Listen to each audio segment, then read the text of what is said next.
Boldwood presents The Little Beach Café, written by Sarah Hope and read by Sophie Dora Hall.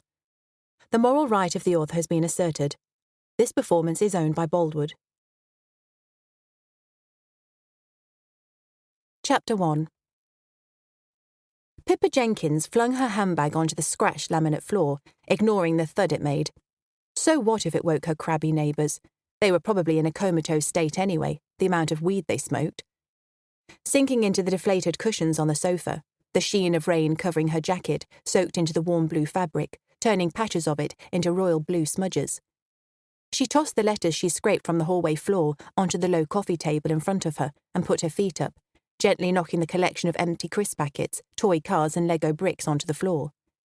Closing her eyes, she calculated that she had precisely 6 hours and 15 minutes until her mum dropped Joshua off on her way to work, so that Pippa could do the school run. After that, she had the grocery shopping to do and, hopefully, an hour spare to make a dent in the list of housework duties forever looming, before she'd have to drag herself back to the restaurant to stand another 12-hour shift. There must be more to life and motherhood than this. Since Joshua's dad had run off with the tart downstairs, she hardly ever saw Joshua anymore. Her mum dropped him off so she could take him to school, and then after school, his care reverted back to her mum until the following morning. She used to have time to spend with him, to be a mummy. Now all she seemed to be doing was working, cleaning and snatching an hour here or there to sleep. She refused to open her eyes. She knew the living room was a complete mess. Toys were still laying on the floor where they had been abandoned 3 days ago when it had been Pippa's day off, and she had actually been able to see her son for more than an hour in one day. She could sense the clothes jeering her from the laundry basket, telling her that yes, they had been clean, but because she had forgotten to hang them up 2 days ago, they would need washing again to get rid of the unmistakable, musty, damp smell. She could almost feel the dust particles rising up from the TV stand, windowsills and the old pine cabinet she stacked toys inside, when they managed to get there, that was. Pippa forced her eyes open. The continuous drill of the doorbell told her that her mum was outside with Joshua. Pushing herself up out of the sofa cushions, she pulled her coat tighter around her. She really must change the tone of her alarm so it actually did its job and woke her. That way she'd be able to put the heating on before Joshua was dropped off to change into his school uniform. "Morning, Joshy. Hi, Mum. How's he been?" Pippa ruffled Joshua's light brown hair and picked him up, hugging him tightly. "He's been a good boy as usual. He's not had much sleep, though, I'm afraid. He had a bad dream and woke up crying for you." Maggie slipped his book bag through the open door before kissing Joshua on the head. "Thanks, Mum." "You're welcome. I'll pick you up from your club tonight, Joshua. Bye, love." Maggie patted Pip. "Come on then, Joshy. We best get a wriggle on and get you ready for school." Shutting the door behind him, Pippa carried Joshua's small body to the sofa and sat down with him on her knee. "Hey, Nana said you had a bad dream last night. Do you want to tell me about it?" Joshua shook his head and bit his bottom lip. "Oh, my little lad, you know dreams can't hurt you, don't you?" Pulling him closer, she wrapped her arms around his body. Laying his head against her chest, he wound his small arms tightly around her neck. "I just wanted you there. That's why I got upset, not because of the dream. Oh, darling, it's my day off in 2 more days, and then we get to spend the whole time together. Maybe we could go swimming and down the park. What do you think?" "You never used to work this much, not when Daddy was here." Joshua yawned and rubbed his eyes. "I know, but things change. It won't be like this forever. Promise?" Joshua held out his little finger, ready to link with Pippa's. "I promise." Pippa linked fingers with Joshua, mentally crossing her fingers at the same time. She still had at least £2,500 worth of arrears to pay for the flat. Thanks to Joshua's father's gambling problem. She should have seen it coming. She shouldn't have trusted him with the job of paying the rent, not after the first time. On the bright side, at least the rest of his debts were in his name only. "Right, come on then. Time to go and get your uniform on." "Are you getting changed too, Mummy?" Joshua swiveled around on her lap and looked into her eyes. Pippa checked her watch. "Wow, is that the time? No, we've only got 10 minutes before the bus comes. Off you go and get changed and I'll make your packed lunch." Pippa lowered Joshua to the floor and smoothed down the pale pink skirt with the small black apron she was still wearing. As she rounded the open stairwell up to the flat, Pippa could feel the tension on her thin plastic shopping bags and knew she only had moments until the handles broke or the bottoms dropped out. "Excuse me." Pippa shuffled to the side and stepped around the young bloke who lived in the flat below. Why he chose to sit on the cold concrete steps to smoke never failed to amaze her. Pippa bit her tongue to stop herself from telling him he should be smoking that stuff either in his own flat or out in the open somewhere, not in the stairwell where young kids had to walk through and inhale his poisonous fumes. It just wasn't worth it. Last time she said anything, he'd hurled a torrent of abuse, and that night Joshua's bike had gone missing from outside the flat. Once inside, she kicked the door shut and lowered the bags to the floor, a tin of beans rolling across the floor as the thin plastic finally gave up. After putting the milk and cheese in the fridge, she turned her back on the rest. She'd unpack it after a coffee. With a mug of coffee in hand, Pippa flopped onto the sofa, scooping up the letters from yesterday. She flicked through them, just as she had thought. Bills, bills, and more bills. All addressed to Mike, thank goodness. Taking a sip of coffee, she'd just have a few minutes to herself before the caffeine kicked in, and she had to start on the housework. Drat! Pippa woke up to a hammering on the front door. She must have dropped off. The dregs of cold coffee dribbled from the mug in her hand, forming a new mark on the sofa. "Okay, I'm coming!" Wiping the sleep from her eyes, she pulled the door open. 2 men stood outside, one tall and slim, a cap pulled down, half covering his eyes, the other short and heavy-set, a dragon tattoo curling above his shirt collar. Both wore the same dark blue jackets with white shirts. "We're looking for Mike Charrington," the heavy-set one grumbled in a low voice. "He doesn't live here anymore. Can I ask who's looking for him?" Pippa kept her hand on the doorknob and slid her foot behind the half-open door, making sure she stood in the gap between the door and the wall. "We're from Burton Bailiffs. We're acting on behalf of the Framwell Garage. We're here to collect some bad debt owing to them."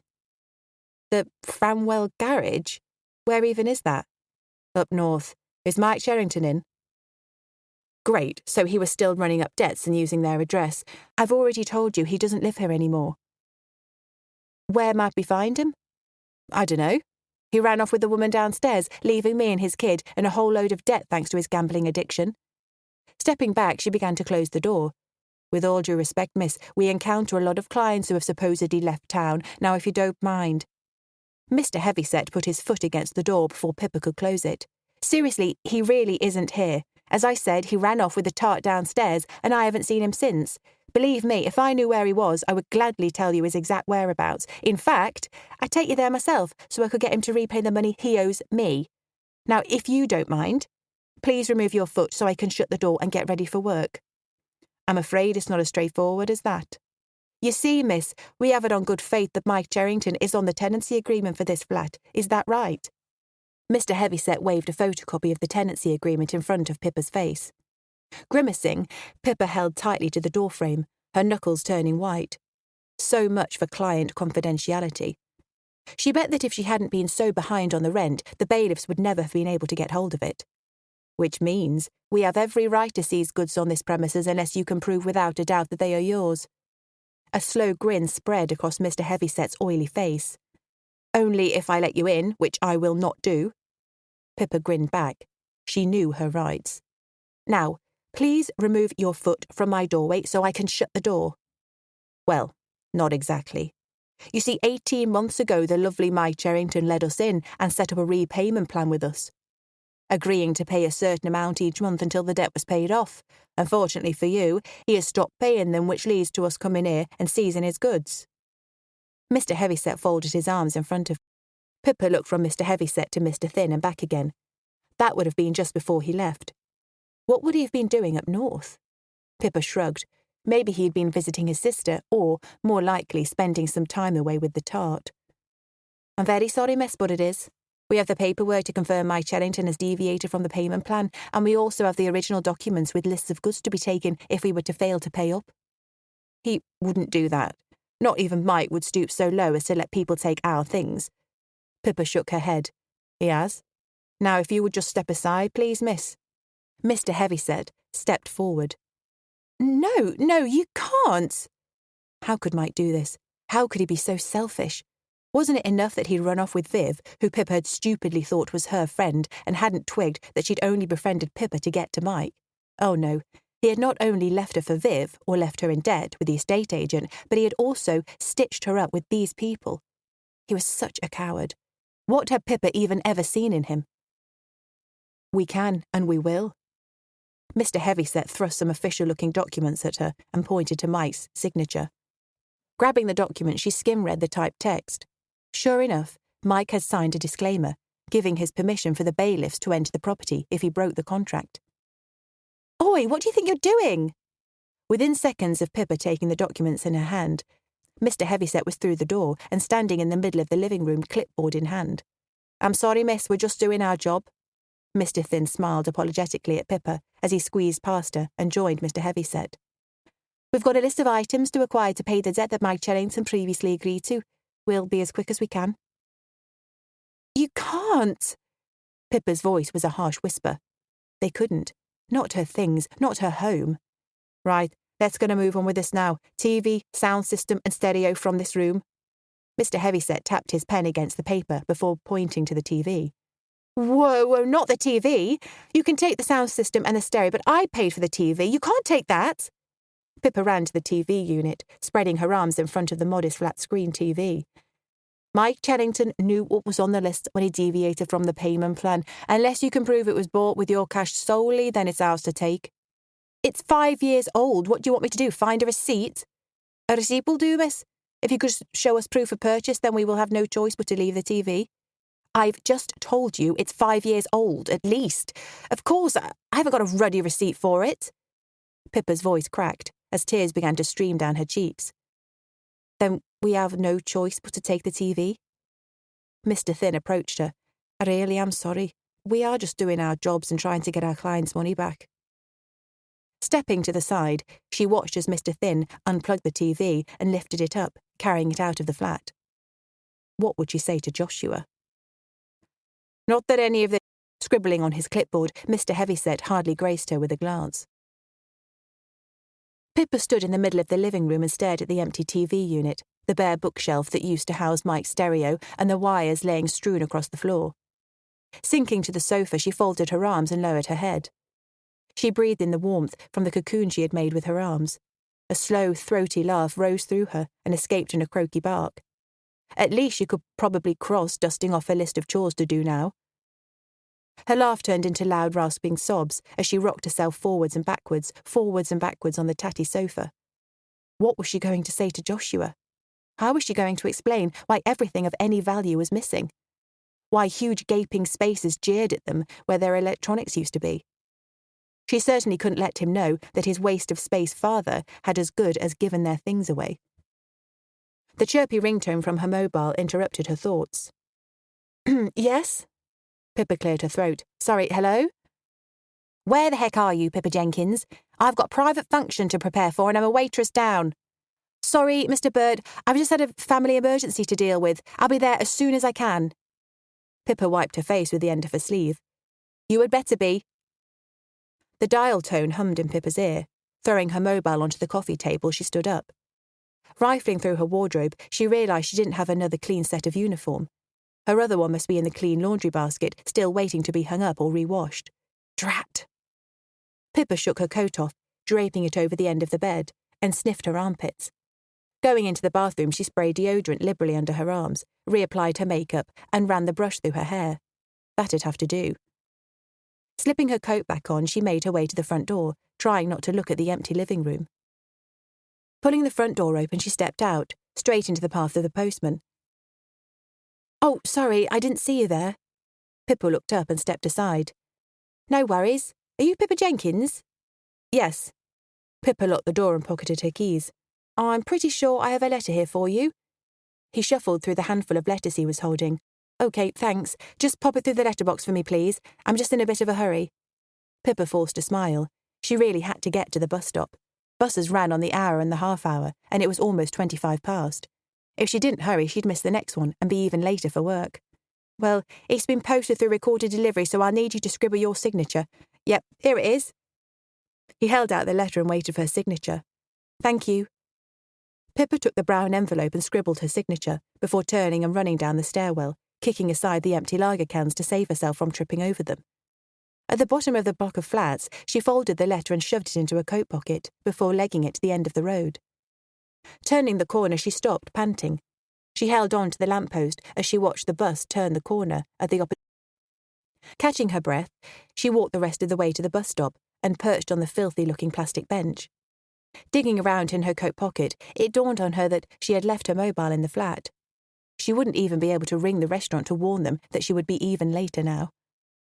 Pippa nodded at the elderly lady who lived in the bungalow by the park at the end of the road and watched as she shuffled past. She ran her hands through her hair and looked at her shoes. It was no good. Mr. Burt would probably dock her wages for this. And to top it off, if there's one thing he hates more than tardiness, it's lack of communication. She dug her hands in her pockets and rooted around, double-checking that her mobile wasn't hiding under a mountain of dirty tissues and random small toys. No, it definitely wasn't there. She pulled the brown envelope from her pocket. No doubt it was another late repayment letter for Mike. She probably shouldn't have signed for it. That would probably be used against her in some way.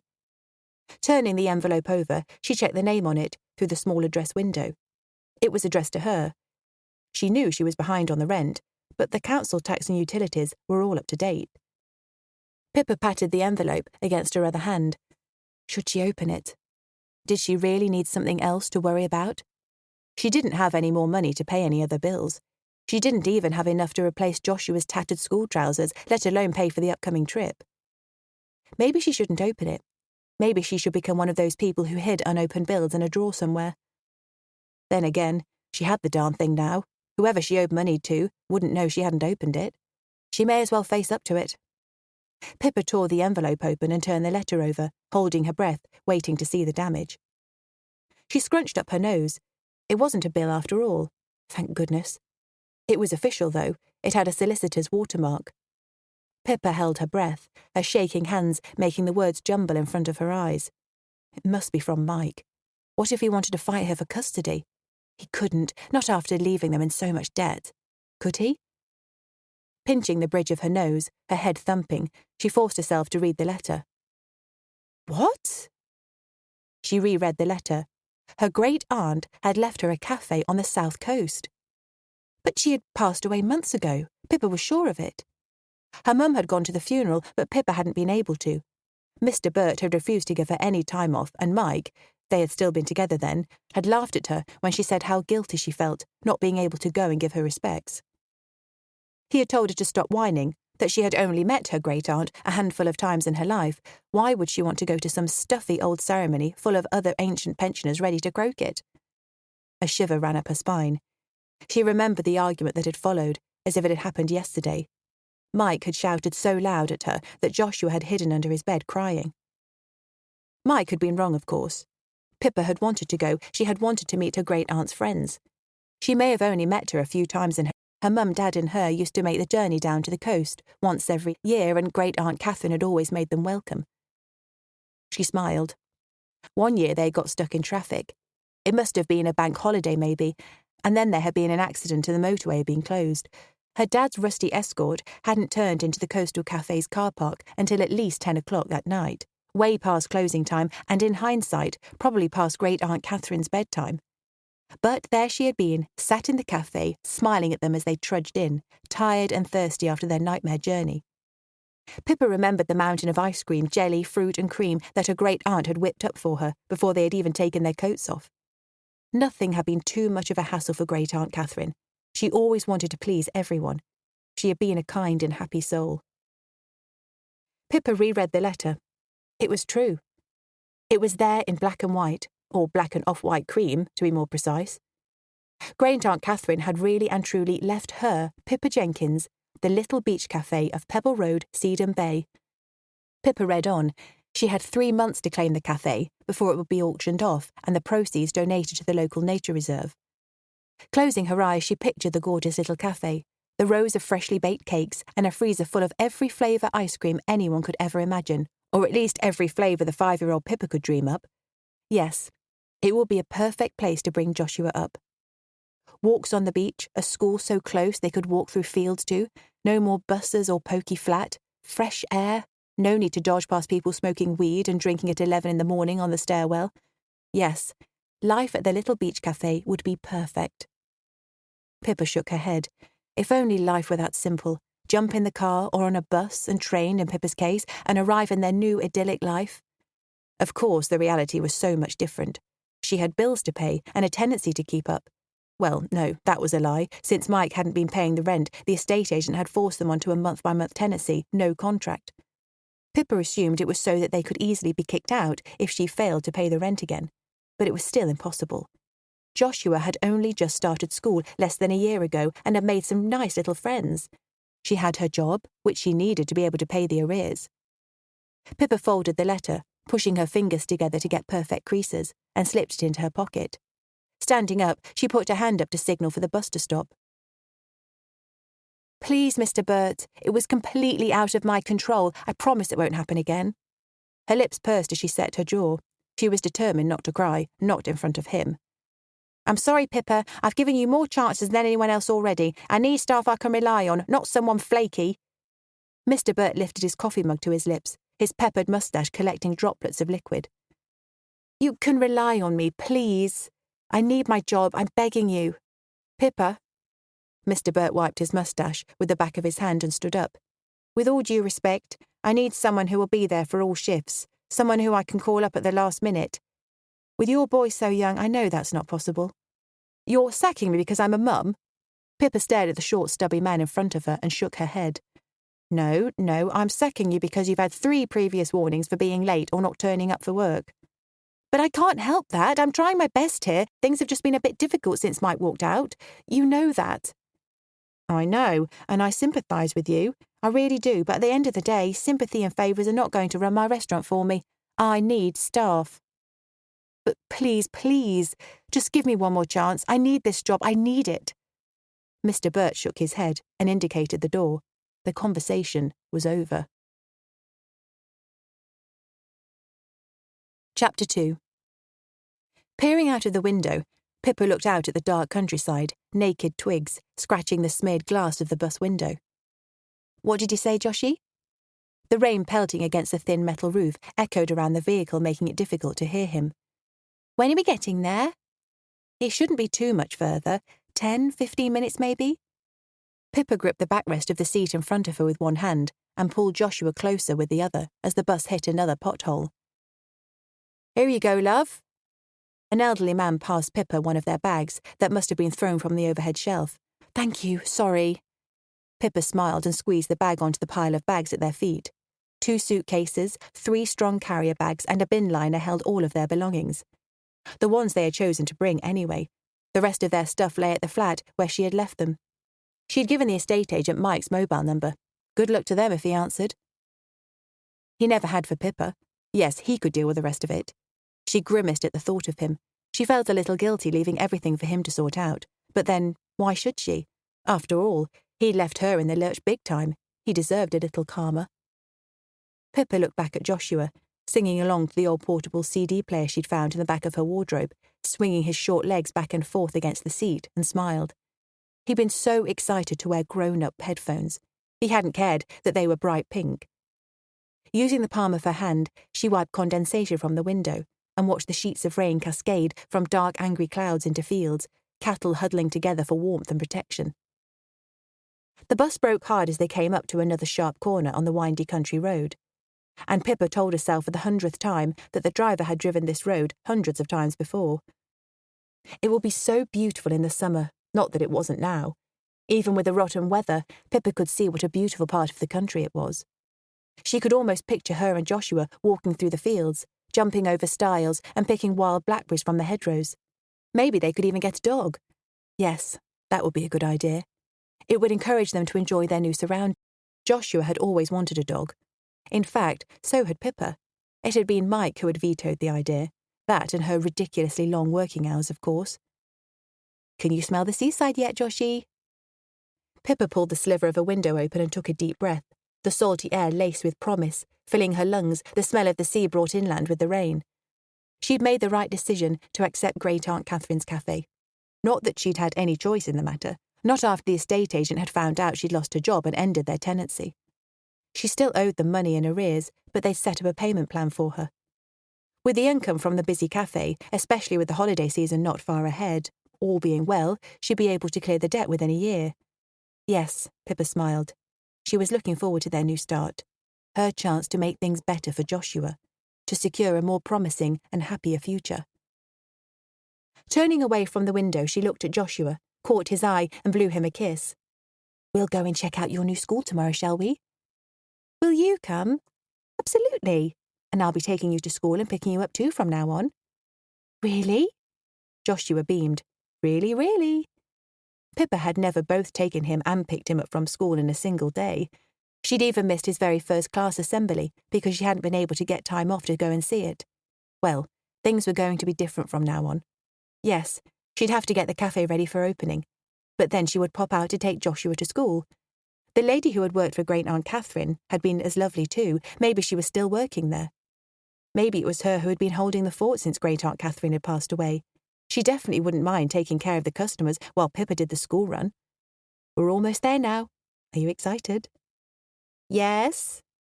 Joshua bopped up and down and did a little dance in his seat. Pippa laughed. Glad to hear it. The bus slowed down as they came into a village. A quaint sign greeted them, telling them that Sedum Bay was twinned with a village in France, not that Pippa could even take a wild guess at pronouncing it. Look at the pebbles on the garden walls. We're definitely close to the seaside now. Pippa pointed to the low pebbled walls marking the pretty little front gardens of the cottages lining the street. Turning left, they found themselves driving in line with the beachfront, only a path of metal railings separating the narrow road from the sand itself. The white of the waves caught the moonlight as they came bounding up the beach and rolled serenely down again. The bus pulled to a stop at the side of the road. This is your stop, love. The bearded bus driver twisted around in his seat and indicated Pippa to get up. Mine? Are you sure? Yep. You said you wanted the closest stop to the Little Beach Café, right? Well, this is the last stop. The closest a vehicle as big as this is going to get to it. Oh, right. Okay. Pippa stooped down and gripped hold of the bags and bin liner, dragging the suitcases out of the footwell. Come on then, Joshy. Let's start our new life. Josh, is the cafe straight ahead? Pippa paused in front of the driver. Almost. If you go to the end of the road, you'll see a pathway worn into the slope of the sand dunes ahead. Follow that up and back down and along, and the cafe will be straight in front of you. The driver pointed ahead. Thank you. Just out of interest, love, you do know it's not open anymore, don't you? Oh, yes. I'm guessing nothing is open at this time of the night in the village. Pippa grinned as the driver chuckled back to her. Didn't he know that even in the city things weren't open 24 hours a day? Well, okay, they were, but she had enough common sense to know that things worked differently in a small coastal village. The suitcases on their dainty wheels bumped down the bus steps, straight into her ankles, slicing the skin. Wincing, she could almost feel the heat of the blood oozing through her socks. Which way, Mum? Up here. The driver said there's a path through the sand dunes and it's up there. Here, can you just carry this bag, please, Joshy? It's slipping from my fingers. Pippa drew the suitcases to a stop and let the lightest carrier bag slide from her wrist into Joshua's small fingers. Thank you, darling. I'm cold. I know, Poppet, but just look at that view. Pippa called over her shoulder, hoping Joshua could hear her before the wind carried her voice inland. It's beautiful, isn't it? Joshua glanced towards the beach, holding his fluffy hood back from his face just long enough to see the moonlight illuminating the sand, glinting off of the pebbles sat at the top of the beach. Pippa had forgotten how therapeutic the sound of the waves crashing onto the beach and being swallowed back by the vast ocean was. She hadn't been to the beach for years. It must have been 3 years ago before Mike had started gambling and being all weird, since they had taken Joshua on a weekend break to Southend. He had only just turned 2. Pippa remembered him waddling up the beach, his nappy sodden with seawater where he had fallen down whilst paddling and clasping 2 limpet shells. He probably didn't even remember. They reached the end of the road and Pippa looked ahead. With the last streetlight behind her, she could hardly make out the narrow pathway leading across the sand dunes. It's too dark, Mummy. We can't go down there. Joshua bit the torn cuticle around his thumb, a habit he had begun since his father's disappearance.